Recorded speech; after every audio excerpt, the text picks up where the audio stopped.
The ultimate redneck revenge. This is a story about my grandparents' friend. I was a young teen, but given the outcome, this story has stuck with me.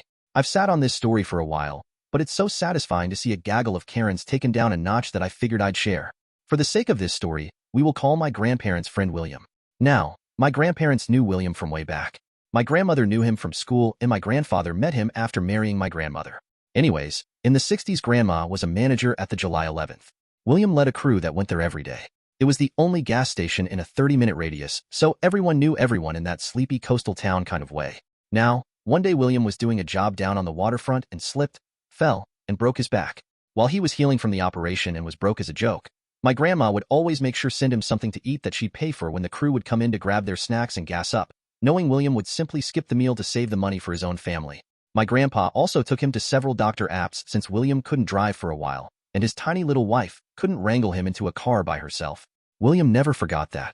20 years later, when he sold off his now very successful business and was a millionaire about 20 times over, he promptly told 90% of the world to go to hell, but kept those that had always been there for him close. Meanwhile, he never moved from the house that he'd had since before he was rich.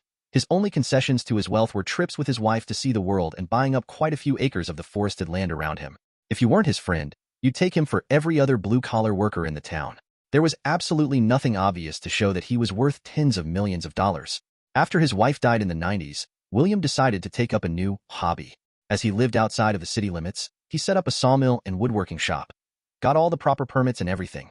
The saws were in a big old enclosed building in the middle of all that land, so in all honesty, so no harm no foul, right? Wrong. The family that owned the forest behind William's land had just sold it to developers. Thus, the new luxury gated neighborhood, the first in the area, was born.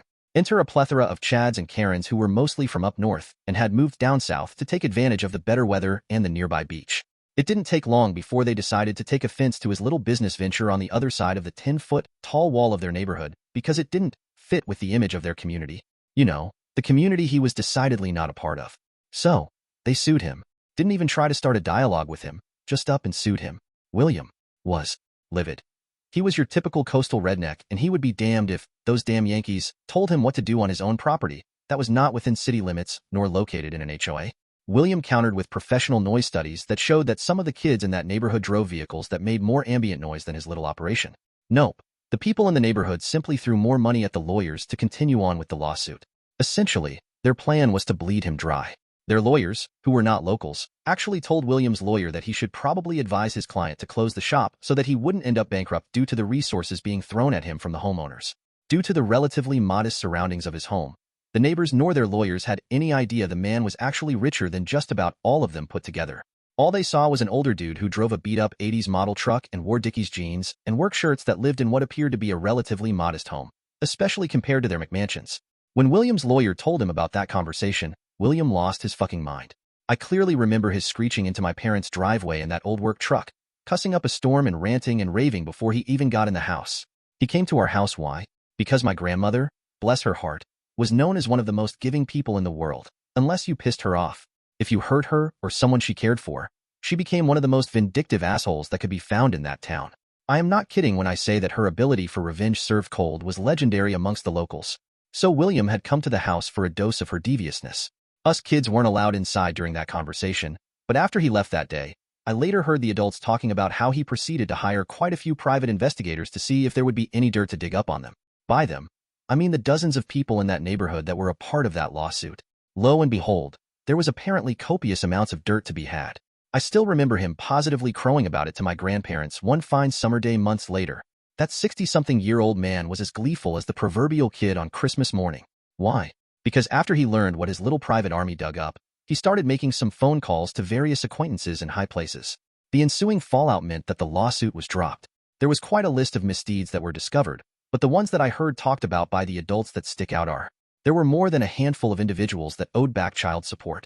William very helpfully had the private investigators provide the mother's updated address and employment information so that they could pursue said child support/garnishment if they wanted to.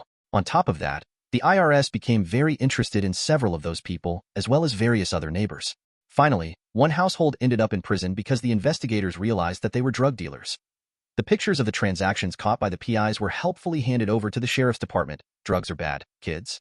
Moral of the story: never piss off a rich redneck. On to story number 2. ruined a marriage and my family for revenge. So I recently discovered this sub and had a personal story to share. On mobile, so forgive formatting / grammar / etc. story is several years old. I've always been the black sheep of the family. Cousins grew up to be doctors, professors, creatives, and whatever else. Meanwhile, I've managed to just make a humble, stable, passive income through some business decisions. Nothing fancy, but I can afford a one-bedroom in NYC and live comfortably with that and a part-time job in a cafe. Everyone in the family, including my own parents, judge me harshly for not pushing myself to do what my cousins do. Especially my one cousin we will call Randy. Think the stereotypical dude bro who got rich thanks to working for his dad. Multiply that by 10, and you got Randy.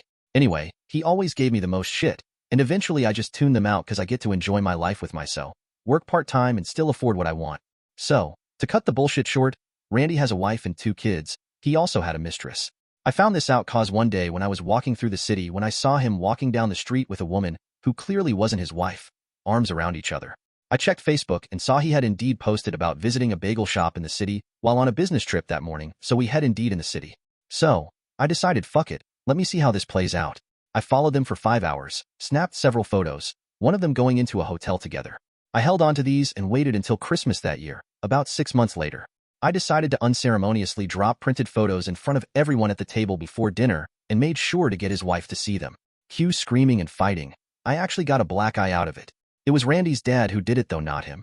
Cue police, a lot of questioning. My so and I get kicked out. We head back home after talking to the cops one last time. The aftermath. Besides Randy's wife and another cousin who hates Randy, my family cut me off entirely for several years. Whatever, even my parents had always expressed disappointment in me for not applying myself fully, so no real loss there. Randy got divorced. Lost full custody of the kids after threatening his ex. Family occasionally tries to guilt me into apologizing, but my response is some variation of, not gonna apologize for outing a cheating cunt, and I'm promptly blocked for another few months. So and Randy's ex-wife are good friends, and the kids call me uncle. Nick having a family who actually loves me unconditionally for once. So and I got married, and that's when my family last tried to get into contact with me, and were actually nice for once. Seeing me moving on, I guess, eats at the mick. Maybe realizing their punching bag is gone for good. That's it really, living my best life now with a good family as opposed to a shit one. Edit. First, thanks for support and awards. Second, a bunch of y'all seem to think being abused is not traumatic or bad, as several comments seem to be saying, wow, you're a bad person for having a negative reaction to abuse and not handling it like a golden human being. So I'll clarify, the comments about my wasted potential weren't just, oh, your cousin's a doctor, what about you? They were, I can't believe Randy just sealed a deal for X amount of dollars. Are you still working at that shitty cafe? Are you still saying what's her name? The girl with the pudgy stomach? Aren't you ever gonna do anything with your life? I'd feel so worthless living like that. Those are the nicer ones. The worst ones include being told that it's better I didn't try as I wouldn't amount to anything and other such things along those lines, as I really don't care to remember the more toxic lines. I'm not interested in judgment. Go post on Ida threads if you want to say your piece about that, but don't fucking tell me that I wasn't an abuse victim and wasn't treated horribly by my own family just because I didn't spell out the nitty-gritty details. Subscribe and like for more video.